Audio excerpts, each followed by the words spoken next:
how to delete old profile picture on Telegram. Hello guys, welcome back to this quick tutorial video. Today I will show you that how can you delete old profile picture on Telegram. So let's get started on this process. Firstly, you'll have to open your Telegram app. So simply have to open it. Alright, so after you open the Telegram app on your device, you will get such interface. So from here, you will have to tap on the three line just at the top left corner of the screen. So simply tap on it. And now from here, you'll have to click on your My Profile option. So simply have to tap on it. Alright, so from here, you'll have to tap on your profile picture. So from here, you'll have to go the option three dot just at the top right corner of the screen. So simply tap on it.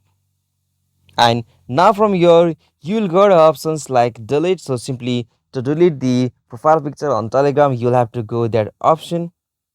And now from here click on the delete. Okay, so as you can see, I have successfully deleted old profile picture on Telegram. So this is the easiest and simplest method to do that. Hope you like this video, and please don't forget to subscribe our YouTube channel for more quick and short tutorial like this. Thank you for watching this video.